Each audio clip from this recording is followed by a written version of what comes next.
नमस्कार, 12 बजे की 12 बड़ी खबरों में आप सभी दर्शकों का स्वागत है और मैं हूं आपके साथ अखंड राय। और आप देख रहे हैं उत्तर प्रदेश का तेजी से बढ़ता हुआ digital platform IBC 24 Uttar Pradesh Uttarakhand.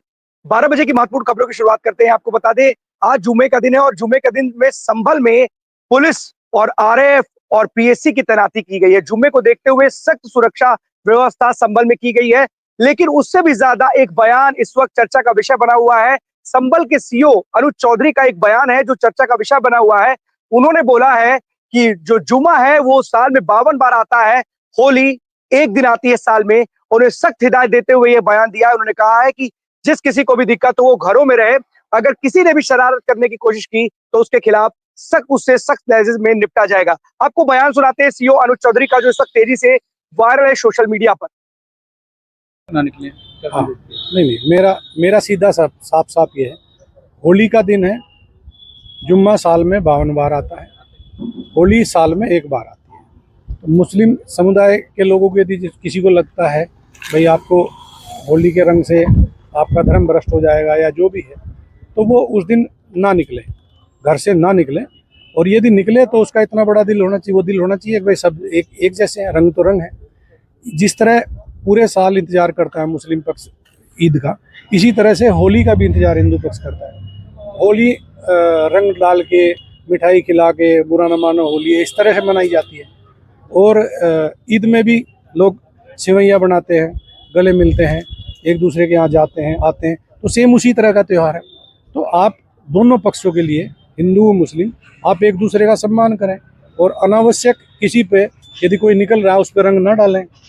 ये हिंदू पक्ष के लिए भी हमने भाई, यदि कोई उससे बच रहा है तो उस पर भी रंग ना आप डालें। और यदि उस दिन होली का दिन है, सबसे बड़ी बात, वो जिसको लगता है कि रंग का वो बुरा मानेगा, तो उस दिन किसी भी हालत में अपने घर से ना निकले, अपने घर में रहे, एक दिन घर में रहे, तो उसमें शांति भी बनी रहेगी और एक मैसेज भी अच्छा रहेगा। तो बाकी सबके लिए प्रशासन, खासकर संभल में, हम कोई भी इस तरह की लापरवाही किसी भी पक्ष की बर्दाश्त नहीं करेंगे। और यदि कोई शांति व्यवस्था भंग करेगा तो उस पर सख्त कार्रवाई होगी, मजबूती से। सीओ अनुज चौधरी को आप सुन रहे थे। इन्होंने ना सिर्फ मुस्लिमों को ही बोला बल्कि हिंदुओं के लिए भी बोला कि किसी दूसरे व्यक्ति के ऊपर रंग ना डाला जाए और किसी ने भी शांति व्यवस्था भंग करने की कोशिश की तो उसके खिलाफ कार्रवाई की जाएगी। लेकिन फिलहाल जो उनका यह बयान है इस वक्त चर्चा का विषय बना हुआ और सोशल मीडिया पर जमकर वायरल है। अनुज चौधरी के इस बयान को लोग शॉर्ट में दिखा रहे हैं और ये दिखाने का प्रयास कर रहे हैं कि उन्होंने ये बोला है कि जिनको भी दिक्कत है वो घर से बाहर ना निकले। अगर उनके पूरे बयान को, इसीलिए आईबीसी ने अपने दर्शकों को दिखाया कि उनके पूरे बयान से स्पष्ट है कि उन्होंने ना सिर्फ मुस्लिमों की बात की है बल्कि हिंदुओं के लिए भी उन्होंने कहा है कि किसी व्यक्ति विशेष पर रंग ना डाले और अगर हो सके, अगर किसी ने भी वहां पे शांति व्यवस्था में किसी भी प्रकार खलल डालने का काम किया तो उसके खिलाफ कठोर कार्रवाई की जाए। संभल बहुत ही सेंसिटिव प्लेस है और आज के भी दिन, क्योंकि जुमे का आज दिन है और ऐसे में वहां पर आरएएफ पीएससी की तैनाती गई है। किसी भी प्रकार की अव्यवस्था ना हो, कोई भी शांति व्यवस्था में कोई खलल ना पड़ पाए, इसलिए पुलिस पूरी तरीके से मुस्तैद है। और शायद यही कारण है कि लगातार जो वहां पर जो अधिकारी हैं, आला अधिकारी हैं, वो लगातार वहां पर कानून व्यवस्था, शांति व्यवस्था बनाए रखने के लिए बार बार वहां के लोगों से अपील कर रहे हैं। आपको बता दें, ओम प्रकाश राजभर के बेटे, जो कि कैबिनेट मंत्री ओम प्रकाश राजभर, उनके बेटे की लगातार धमकियां सामने आ रही है। अभी उन्होंने कुछ दिन पहले बोला था, ओम प्रकाश राजभर के बेटे ने, कि आंखें निकाल लेंगे। अब उन्होंने अधिकारियों को एक बार फिर से धमकाने का प्रयास किया और उन्होंने बोला है कि जमीन पर पटक करके उन्हें वापस घर भेज देंगे। वो बयान सुनाते हैं कैबिनेट मंत्री ओम प्रकाश राजभर के बेटे का, जो उन्होंने दिया है। अगर पार्टी ना हो तो ये पीला गमछा रहत का नहीं। बोला पीला गमछा रहत नहीं। अगर एक पीला गमछा खींच के केहू जमीन पर फेंक काम करत हो तो ऐसे अधिकारी कर्मचारी के उसी जमीन पर पटक करके उनको उसके घर पहुंचाने का काम बोला सही रही कि ना सही रही? तो चल जाएगी ना चल जाएगी? कितना जने चलवा यहाँ से? सब जने चल जाएगी। और वहां मंत्री जी हैं तो शायद इनको थोड़ा सा पता होगा, इनका एक अलग ही अंदाज देखने को मिल रहा है कि मंत्री जी के बेटे हैं तो हमें क्या, पुलिस प्रशासन जिसको मन में आए, जिसके लिए जो मन में आए वो बोल सकते हैं, बोल भी रहे हैं। पीला गमछा किस तरीके का अधिकार है? अगर कोई एक अपराधी पीला गमछा डाल करके चला जाएगा तो क्या पुलिस उसके ऊपर फूल बरसाएगी? सवाल तो ये भी है। मंत्री जी और मंत्री जी के बेटे होने का अधिकार आपको किसने दिया कि एक गमछे के रूप में आप किसी को भी इस तरीके से खुली धमकी दे रहे हैं कि अधिकारियों को जमीन पे पटक करके आप उनके वापस घर भेज देंगे? अगर अपराधी अगर अगर किसी कोई अधिकारी अपराध करता है, किसी के साथ गलत बर्ताव करता है, तो तमाम जिस तरीके से आम जनता जाती है व्यवस्था के लिए, कानून के पास जाती है, आप भी न्यायालय के पास जाइए अगर कोई आपकी बात नहीं सुन रहा है तो। अगर आप ये कहेंगे कि पीला गमछा डाल करके चले जाए ऐसे, तो अपराधी जो है वो पीला गमछा कई बार बोला है। और महाकुंभ में हमारी इंटेलिजेंस यूनिट ने बोला था कि भगवा वेश धारण करके आतंकवादी घुस सकते हैं। तो आप क्या बताना चाह रहे हैं? इस तरीके से तो अपराध बढ़ेगा। अगर आप एक मंत्री के बेटे हैं और आप इस तरीके से खुलेआम मंच से लोगों को इस तरीके से संबोधित कर रहे हैं कि पीला गमछा डाल करके जिसने भी इसको छुआ तो उसको हम जमीन पे पटक करके उसे वापस घर भेज देंगे। मंत्री के बेटे हैं, आपके पास अधिकार है, मंत्री जी हैं, आपके अगल बगल सिक्योरिटी सुरक्षा तैनात रहती है, पर क्या इस तरीके से आप अधिकारियों के बारे में मंच पे सरेआम इस तरीके की भाषा बोलेंगे? ये किसने अधिकार दिया है आपको? मंत्री के बेटे होने का क्या आप नाजायज फायदा उठाएंगे? लोगों के मन में गुमराह करेंगे? और पीला गमछा किस तरीके का, कौन सा एक यहाँ पर कोई एक इंडिकेशन है कि इस गमछे ने किसी को अगर कोई धारण कर लिया तो कुछ भी करेगा वो? तमाम ऐसे लोग इस समाज में घूम रहे हैं जो साधु के वेश में, तमाम ऐसे लोगों के ऐसे सोशल मीडिया पे वीडियोस वायरल होते हैं जिसमें देखा जा सकता है कि साधु के वेश कई लोग, दूसरे धर्म संप्रदाय के लोग साधु के वेश में घूमते हैं। और कई ऐसे वीडियोस आए जो एक टोपी पहन करके भी वो समाज में सांप्रदायिकता या तनाव फैलाने के लिए इस तरीके के वीडियो बनाए जाते हैं। तो क्या पीला गमछा पहनने का कोई मानक और पैमाना बना दिया कि अगर कोई पीला गमछा पहन करके जाकर कल कोई अपराध कर देगा तो उसकी जिम्मेदारी किसकी होगी? आप कम से कम एक राजनीतिक दल, एक सुभाषपा एक अच्छा दल है, राजनीतिक दल है, और आपके पिताजी मंत्री हैं, तो कम से कम आपको इतना तो अंदाजा होना चाहिए कि हम किस तरीके का बयान दे रहे हैं, इससे क्या मैसेज जाएगा समाज में। फिलहाल मंत्री जी के बेटे हैं, कुछ भी बोल सकते हैं और उनको क्या है, ये तो सिक्योरिटी लेके घूमते हैं, लेकिन इनके कार्यकर्ता इस तरीके से बड़बोलेपन में कुछ ऐसा कर जाते हैं जिसके बाद वो खुद ही न कहीं ऐसे किसी चीज का शिकार हो जाते हैं जिनको उनको ऊपर सलाखों के पीछे भी जाना पड़ता है। लेकिन मंत्री जी हैं, मंत्री जी के बेटे को कौन समझाए? मंत्रियों का अपना एक अलग रुतबा होता है, एक अलग भौकाल होता है, और यूपी में भौकाल का एक बड़ा अलग जलवा है, जलवा जलाल कायम है। और अगर हमारे पिताजी मंत्री हैं सरकार में तो कोई बात नहीं। चलते अपने सभी सहयोगियों के पास, एक एक करके हमारे सभी साथी स्क्रीन पे जुड़ेंगे और जो आज की बड़ी खबरें हैं उनके शहरों की वो बताएंगे। सबसे पहले हमारे साथ इंद्रवीर जुड़े हुए रायबरेली से। इंद्रवीर, कौन सी बड़ी खबर है रायबरेली से आज की?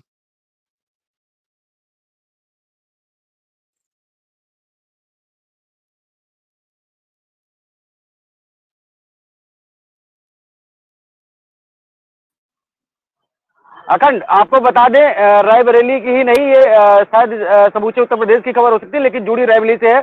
और एक खूबसूरत सी तस्वीर आज निकल गई है, पहले वो एक तस्वीर देख लीजिए, उसके बाद मैं आपको बता देता हूं कि खबर है क्या।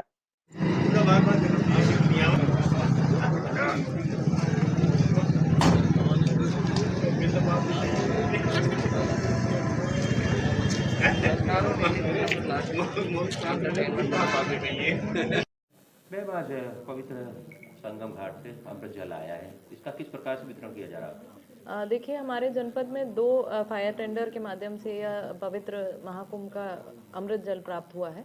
ये दोनों ही फायर टेंडर्स हमारी समस्त तहसीलों में भ्रमण करेंगे और जो भी श्रद्धालुगण हमारे यहाँ से किन्हीं कारणों से महाकुंभ में स्नान नहीं कर पाए हैं, उन सभी के लिए विशेष व्यवस्था की गई है कि वहाँ से जल यहाँ आया है और समस्त तहसीलों में हमारे फायर टेंडर्स घूमने के बाद जो जल हमारे यहाँ बचेगा उसको बालेश्वर मंदिर कुंड में हम लोग डालेंगे। अखंड, ये 144 बार 13 जनवरी से लेकर 26 फरवरी तक महाकुंभ का आयोजन उत्तर प्रदेश सरकार ने कराया और इसमें देश विदेश से लगभग 60 करोड़ लोगों ने, अगर बात करें तो 160 करोड़ पूरे देश की हमारी जो है आबादी है और उसमें से 60 करोड़ लोगों ने लगभग 1/3 हिस्सा जो है कुंभ में श्रद्धा की डुबकी लगा के आए। लेकिन जो लोग ऐसे वंचित रह गए थे इस महाकुंभ में संगम की जो है डुबकी नहीं लगा पाते, उसमें से कुछ गवर्नमेंट उत्तर प्रदेश ने एक जो है ये अब हर जिले में उनकी अपनी ये चल रही है कि जो लोग नहीं जा पाए हैं उसमें उन्होंने एक किसी पर्टिकुलर विभाग को एक जिम्मेदारी सौंपी। यहाँ पे उन्होंने फायर ब्रिगेड को ये जिम्मेदारी सौंपी और इनकी जितनी तहसीलें हैं, 6 तहसीलें हैं रायबरेली जिले में, उन 6 तहसील में ये फायर ब्रिगेड की गाड़ियां जाएंगी और जो लोग नहीं है एक समुचित मोहल्ले पे अनाउंसमेंट होगा और वहां पे इसको हर तहसील वाइज गांव वाइज अनाउंसमेंट करवा करके जो लोग नहीं जा पाए ये गंगा जल से वहां पे स्नान कराया जाएगा, ले जाएंगे उसमें। ये एक बहुत बड़ा सराहनीय कार्य उत्तर प्रदेश सरकार का। जैसे आज हिंदू धर्म में या अगर पर्टिकुलर हिंदू धर्म में बेसनी माना जाए तो गंगा जल का बड़ा इंपॉर्टेंट होता है, तो लोग मतलब अगर नहा भी नहीं सकते तो उस पवित्र संगम जल को अपने घर में पूजा पाठ में जब होता है तो यूज होता है, तो कम से कम लोग यूज करेंगे और उसको उस तरीके से यूटिलाइज कर रहे हैं कि ये हर आदमी, जैसे मान लीजिए किसी तरह की घटना हो गई और कोई आदमी विकलांग रहा जो उस कंडीशन में रहा कि शायद वहां तक नहीं जा सका, तो ये बड़ा अच्छा और सराहनीय कार्य भारत सरकार और अगर बात करें तो उत्तर प्रदेश सरकार इसमें जोर देकर ये गंगा जल जो है वहां पहुंचा रही है, तो ये बड़ा ही सराहनीय कार्य है। और जिस तरीके से अभी आपने सुना कि डीएम हर्षिता माथुर ने और एसपी रायबरेली डॉक्टर यशवीर सिंह और पूरा रायबरेली जिला प्रशासन महकमा डीएम कार्यालय के बाहर जो है मौजूद रहा और इसमें ये गाड़ियां यहाँ से रवाना की गई हैं, जो कि छह तहसील जो है वहां पे जाकर के ये पवित्र जल जाएगा और छह तहसील में जो लोग नहीं जा पाए उनको स्नान कराने का काम आएगा और गंगा जल वितरित होगा। अखंड जी बिल्कुल इंद्रवीर, एक पंथ दो काज, और सीएम योगी ने स्पष्ट कहा था कि जितने भी फायर ब्रिगेड की जो गाड़ियां हैं जो वहां पर प्रयागराज में गई हैं, वो उन लोगों के लिए जो लोग प्रयागराज में महाकुंभ में पार्टिसिपेट नहीं कर पाए थे, जिन्होंने आस्था की डुबकी नहीं लगाई थी, वो वंचित ना रह जाए, इसलिए फायर ब्रिगेड की जो गाड़ियां हैं जब वापस अपने जनपद लौटे तो उसमें गंगा जल भरा हुआ हो और उन तमाम लोगों तक वो पहुंचाया जा सके जो लोग इस महाकुंभ में भाग नहीं ले पाए थे किसी भी वजह से।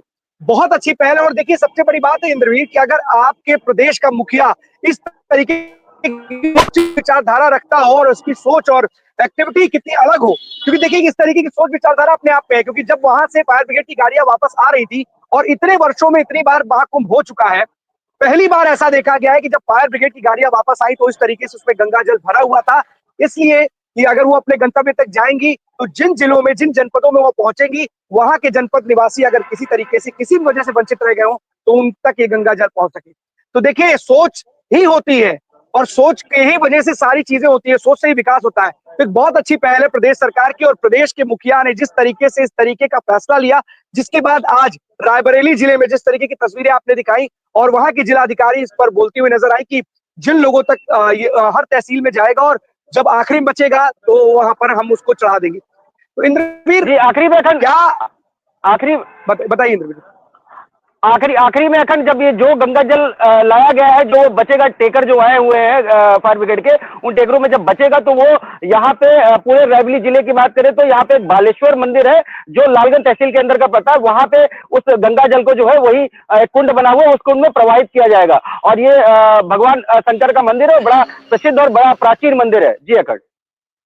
बिल्कुल इंद्रवीर, देखिए यही है, तो अगर आपका जब आपके मुखिया में आपके जिला प्रशासन के लोगों में या जो भी अच्छे अधिकारी या अगर अच्छा नेता होता है तो उसका विजन बड़ा ब्रॉड होता है और शायद ये विजन ब्रॉड करने के चक्कर में जिस तरीके से एक महाकुंभ से वापस गाड़ी आ रही थी, हो सकता है वो खाली आती या फिर उसमें जो जल होता है वो फायर ब्रिगेड में जिस तरीके का अमूमन जो आपके फायर के लिए जल होता है उसका उपयोग किया था, लेकिन जिस तरीके से सोच करके एक अलग फैसला लिया और उन्होंने कहा कि आ करके हर जिले में जहां की भी फायर ब्रिगेड में गाड़ियां लगी थी वहां से उसमें गंगा जल आएगा और लोगों तक पहुंचाया जाएगा, तो बहुत अच्छी बात है। और जितना भी इस पहल की जितनी सराहना की जाए वो कम है और जिला प्रशासन को जितने लोगों तक हो सकता है कुछ ऐसे भी हैं कि शायद नहीं पहुंच सकते, जैसा कि आपने बताया इंद्रवीर की कुछ विकलांग लोगों तक भी अगर उन तक पहुंचाया जाए तो कहीं ना कहीं इसके लिए प्रयास करना चाहिए कि क्या हो सकता है उनकी भी कुछ डिटेल्स एंट्री या डिटेल्स लेकर के उन तक वो पहुंचा जाएगा, तो हमें लगता है कि बहुत अच्छी पहल होगी। बहुत बहुत धन्यवाद आपका इस तमाम जानकारी के लिए इंद्रवीर। आपको बता दें कि हमारे साथ अनिल जुड़ चुके हैं संभल से। अनिल संभल से हमारे साथ जुड़ चुके हैं। अनिल, एक जो इस वक्त वायरल है और जिस तरीके से वो वहां पर संभल के लोगों से अपील करते हुए नजर आ रहे हैं, उस बयान के मतलब निकाले जा रहे हैं पक्ष और विपक्ष, एक दड़ा उसके पक्ष में है तो दूसरा विपक्ष में है। संभल में वहां के लोगों की, आम लोगों की क्या राय है इस पूरे बयान पर, और संभल में आज जुमे का नमाज भी है तो ऐसे में वहां पर जो पुलिस और जो कड़ी सुरक्षा व्यवस्था में आ रहे हैं तो पुलिस की तैनाती भी की गई है। जी अखंड, बयान को तोड़ मरोड़ कर पेश तो किया जा रहा है लेकिन बयान में कुछ ऐसी गलत बात नहीं कही गई थी जिससे कि यह बात जाहिर हो कि वो सिर्फ और सिर्फ एक पक्ष के लिए कही गई थी। जो बात कही गई थी वो दोनों पक्षों के लिए, जो सीओ अनुज चौधरी है उन्होंने दोनों पक्षों के लिए बात कही थी कि जुम्मे आते हैं और साल में काफी जुम्मे आते हैं और जो होली का त्योहार है वो साल में सिर्फ एक ही बार आता है, तो इसमें जो लोग हैं अगर रंग लगाने से दिक्कत परेशानी होती है तो वो घर पर रहे और जो है होली का जो है और दोनों भाईचारे की मिसाल इस तरह से पेश करें लोगों के सामने। बिल्कुल अनिल, यही कारण है कि हमारी आईबीसी ने अपने दर्शकों को पूरा का पूरा बयान ही दिखाया कि उस बयान से हमारे दर्शक भी समझ सके कि आखिरकार उन्होंने बोला क्या था, क्योंकि आजकल कट कॉपी पेस्ट का जमाना है और लोग अपने हिसाब से, अपनी सहूलियत के हिसाब से उतना ही बयान उठा लेते हैं और उसको पेश कर देते हैं और सोशल मीडिया पर जमकर वायरल कर देते हैं। लेकिन जब हमने अपने दर्शकों को ये बयान पूरा सुनाया तो जैसा कि आप भी बता रहे हैं कि उस बयान में कहीं भी ऐसा नजर नहीं हो रहा था, ऐसा प्रतीत नहीं हो रहा था कि किसी एक पक्ष को लेकर के बोला गया है। स्पष्ट रूप से कहा था कि जो भी लोग अगर किसी विशेष व्यक्ति का, किसी विशेष समुदाय के व्यक्ति पर रंग डालने का प्रयास करेंगे, शांति भंग करने का प्रयास करेंगे, तो उनके खिलाफ कठोर कार्रवाई की जाएगी।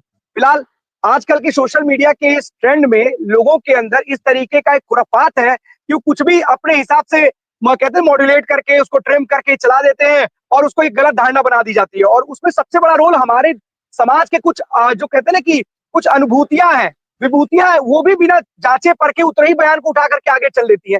कारण क्या है? क्या वहां के जो लोग हैं अनिल, संभल में, क्योंकि बड़ा ही सेंसिटिव मामला बना हुआ है और आज जुमे का दिन है, ऐसे में आरएएफ और पुलिस की तैनाती की गई है। और यहाँ तक कि खबर यह भी है कि जो पत्थर पुलिस पर बरसाए गए थे, करीब जो 6 ट्राली के करीब अप्रोक्सीमेट बताए जा रहे हैं, उन पत्थरों का इस्तेमाल अब पुलिस चौकियों के निर्माण में किया जा रहा है। अनिल जी अखंड, बिल्कुल सही बात है। जो पत्थर जो है पुलिस प्रशासन ने जब्त किए थे, जो हिंसा में उपयोग किए गए थे और जो उस समय नगर पालिका के द्वारा जो एकत्र किए गए थे, अब वही पत्थर जो है पुलिस चौकियां जगह जगह सुरक्षा की दृष्टि से जो बनाई जा रही है, वहां पर उनको बनाने में उपयोग किए जा रहे हैं। और आप देख सकते हैं, जैसे मैं शाही जामा मस्जिद पर खड़ा हूँ संभल की, और आज पुलिस का इतना डिप्लॉयमेंट है कि काफी सतर्क माहौल है यहाँ का। और जो है और भी टुकड़ियां हैं पुलिस प्रशासन के साथ, आरएएफ की, आरआरएफ की काफी सारी टुकड़ियां जो है यहाँ पर लगी हुई हैं। और खास तौर पर एडिशनल एसपी जो श्री चंद ने, उन्होंने बताया है कि अगर कोई भी व्यक्ति रमजान के समय में या होली के समय में कोई भी व्यक्ति अगर गलत अफवाह फैलाता है तो उसके खिलाफ सख्त से सख्त कार्रवाई की जाएगी और ऐसी नसीहत दी जाएगी कि आगे से जो है वो कोई किसी भी तरह की अफवाह फैलाने से 10 बार सोचे। अखंड बिल्कुल अनिल, कौन कौन से, क्या कोई आला अधिकारी भी इस वक्त शाही जामा मस्जिद के पास तैनात है? क्योंकि एक बड़ा सेंसिटिव प्लेस बन चुका है संभल, और पूरे देश की निगाहें इस वक्त संभल पे है। चाहे अगर हम सुनवाई की बात करें तो है, रंगाई पुताई को लेकर के हो, वहां पर जिस तरीके से घटना घटित हुई, जिसके बाद से पूरा का पूरा माहौल गर्म हो गया और अलग इस संभल को लेकर के तमाम बयानबाजियां हुई, लोगों के में संभल जाने की जिद रही, राजनीतिक दल वहां जाने की जिद पड़े रहे और सरकार को घेरने का काम किया। क्या आज जुमे के नमाज के दिन जिस तरीके से आ रहे हैं, पुलिस की तैनाती की कड़े सुरक्षा इंतजाम किए गए हैं, क्या बड़े अधिकारी भी वहां पर मौजूद है शाही जामा मस्जिद के पास? जी अखंड, बड़े अधिकारी हैं, सीओ अनुज चौधरी भी अभी बिल्कुल अभी आए हुए हैं और एडिशनल एसपी जो है वो पहले से ही मौजूद हैं। और थोड़ी बहुत देर में यहाँ पर जो कप्तान है कृष्ण कुमार बिश्नोई, वो भी पहुंचने वाले हैं और डीएम भी पहुंचने वाले हैं। एक आखिरी सवाल है अनिल, क्या कुछ लोगों की गिरफ्तारियां और हुई हैं जो उस दंगे में शामिल थे? क्योंकि तमाम पोस्टर्स लगे हुए हैं वहां पर, तो क्या कुछ और लोग भी गिरफ्तार किए गए हैं, या जो लोग घरों से निकल करके चले गए थे, क्या उनमें से किसी की वापसी हुई है अनिल? जी अखंड, अभी गिरफ्तारी तो जो है, जो जैसे ही शिनाख्त होती है गिरफ्तारी तुरंत हो जाती है और जैसे कोई गिरफ्तारी होती है तो जैसे ही पता चलता है तो आईबीसी के माध्यम से तुरंत बता दिया जाएगा। लेकिन हाँ, एक खबर है कि जो लोग यहाँ से हिंदू परिवार थे, जो लोग यहाँ से पलायन कर गए थे, उनकी वापसी जो है पुलिस प्रशासन ने जो करवाई है। जो यहाँ से छोड़कर जो है पंजू सराय के रहने वाले थे और जगह पर उनके मुस्लिम समुदाय के लोगों ने कब्जा कर लिया था, वो चंदोती चले गए थे, जहाँ पर उनकी एडीएम द्वारा और डीएम द्वारा जमीन के कब्जा मुक्त कराई गई और वह यहाँ पर दोबारा आ गए। अखंड बहुत अच्छी पहल है अनिल, क्योंकि जिस तरीके से लोग डर के साए में किसी भी वजह से अपनी जगह को, अपनी उस मूल जगह को छोड़ करके कार्य किया है कि उनको वापस वहां पर बसाने का काम किया है, उनको वापस बुलाने का काम किया है। बहुत बहुत धन्यवाद आपका इस तमाम जानकारी के लिए अनिल। लेकिन खबर नजर बनाए रखिएगा, क्योंकि संभल में जिस तरीके से खबरें निकल करके सामने आती है कहीं ना कहीं, क्योंकि आज जुमे का दिन है, तो ऐसे में कुछ भी चीजें, कोई ऐसी चीज अनहोनी या कोई बात होने की बहुत प्रबल संभावनाएं होती है। लेकिन पुलिस कड़ी मुस्तैद है और कड़ी सुरक्षा के बीच लोगों को जुमे की नमाज अदा करने के लिए कहा गया। बहुत बहुत धन्यवाद आपका इस तमाम जानकारी के लिए। हमारे दूसरे सहयोगी हमारे साथ जुड़ रहे हैं। आपको बता दें कि लखनऊ से भी, राजधानी लखनऊ से भी एक बड़ी खबर आ रही है, जहां पर एक आईटी कंपनी में पूर्व सांसद के पोते विवेक भदौरिया ने कई राउंड फायरिंग कर दी। नशे में धुत थे विवेक भदौरिया, बताया जा रहा है। वहां पर लोगों ने जो बातें की हैं, जो निकल करके बातें सामने आ रही, वहां बता रहे हैं कि नशे में धुत था वो व्यक्ति और उसने कई राउंड फायरिंग की और वहां पर जो कर्मचारी मौजूद थे उस कंपनी में, वहां पर उनके साथ बहुत अभद्र व्यवहार किया और पिस्टल की बट से पीटा भी गया। आपको बता दें, पुलिस ने शिकायत के बाद आरोपी युवक को गिरफ्तार कर लिया है, जांच पड़ताल की जा रही है। हाल फिलहाल आपसी खुन्नस का मामला बताया जा रहा है, आपसी झगड़े की बात निकल करके सामने आ रही है। और कहीं ना कहीं क्योंकि जो युवक है, आरोपी युवक, वो आईटी कंपनी के पास ही रहता था, उस दफ्तर के पास ही रहता था, तो पुलिस अब उसको गिरफ्तार करके उससे पूछताछ कर रही है। लेकिन जिस तरीके से एक राजधानी में एक आईटी कंपनी में इस तरीके से एक नशे में धुत युवक और पूर्व सांसद का जो पोता है विवेक भदौरिया, उसने इस तरीके की हरकत की है, ऐसे में कहीं ना कहीं सवाल जरूर है कि जो सुरक्षा व्यवस्था में तमाम खड़े होते हैं, लेकिन पुलिस ने वहां पहुंच करके उस आरोपी युवक को गिरफ्तार कर लिया, पूछताछ की जा रही है और आरोपी के से और भी पूछताछ करके पता लगाने का प्रयास करी कि आखिरकार इस घटना को उसने अंजाम किस वजह से दिया, क्या कोई वजह थी। लेकिन जिस तरीके से एक दबंग युवक, ये दबंगई तो है कि आप किसी के दफ्तर में पहुंच करके वहां पर कई राउंड फायरिंग करते हैं और ना सिर्फ फायरिंग करते हैं बल्कि वहां पर जो कर्मचारी मौजूद रहते हैं तो उनके साथ अभद्र व्यवहार भी करते हैं। फिलहाल पुलिस ने उस आरोपी युवक को गिरफ्तार कर लिया है, जांच पड़ताल में जुट गई है और पूरे घटनाक्रम पर अपनी नजर बनाए हुए, और जो भी आरोपी युवक से निकलेगा वो आगे उसको डिटेल में बताएगी। एक और खबर मुजफ्फरनगर से भी आ रही है, जहां पर दो समुदायों के बीच की निकल करके बात सामने आ रही है, जहां पर दो समुदायों के बीच झड़प की बात सामने आ रही है। वो दो समुदायों की झड़प के बीच इस वजह बताई जा रही है कि वहां पर एक बारात निकल रही थी, जब पटाखे जलाए गए तो उसकी चिंगारी दूसरे समुदाय के घर में चिंगारी पहुंच गई और उस चिंगारी से आग लग गई, जिसके बाद जो विशेष दूसरे समुदाय के लोग थे वो आए और उन्होंने वहां पर जो बाराती थे उनके साथ बर्बरता की और उनके साथ मारपीट की। वहां पर मौके पर पुलिस पहुंची और उसके बाद वहां पर दूसरे समुदाय के जो भी लोग थे उनको पकड़ करके लेके गई और उनसे पूछताछ करी। करीब 13-14 लोगों के खिलाफ ये मामला दर्ज किया गया है। लेकिन इस पूरी घटना के बाद जो भी आरोपी जो युवक थे या जो लोग थे वहां से फरार बताए जा रहे हैं और वो लोग इस पूरी घटना को अंजाम देने के बाद वहां से निकल के गए। एक कश्यप बिरादरी की एक युवक की बारात जा रही थी, पटाखे जलाए गए और पटाखे जलाने के बाद जो उसकी चिंगारी होती है वो दूसरे समुदाय के घर में चली गई और जिसकी वजह से आग लग गई। कहासुनी इतनी बढ़ गई कि मारपीट की नौबत आ गई और मारपीट में उन लोगों ने इतना मारा, जो मौकाए वारदात पे जो वहां पर लोग मौजूद थे, मौके पर मौजूद लोग थे, उन्होंने कहा कि बहुत ही बर्बरत तरीके से बारातियों को पीटा गया। जिसके बाद फिर किसी ने वहां पर पुलिस को सूचना दी, पुलिस मौके पर पहुंची और पुलिस ने वहां पर आरोपियों को कोई गिरफ्तार किया है। कुल 13 से 14 लोग बताए जा रहे हैं, कुछ लोग उसमें से फरार बताए जा रहे हैं। पुलिस धरपकड़ के लिए एक्टिव है और उनकी तलाश में जुट गई। एक और खबर राजधानी लखनऊ से आपको बता दें कि 90 दिनों तक जिस बाघ ने आतंक मचाया था, 90 दिनों तक आतंक था, उतने दिनों तक स्कूल बंद थे, बच्चे स्कूल नहीं जा पा रहे थे। 25 मवेशियों का वो बाघ शिकार कर चुका था। उसको कड़ी मशक्कत के बाद वन विभाग की टीम ने करीब 80 लाख रुपए खर्च करने के बाद उसको पकड़ा है।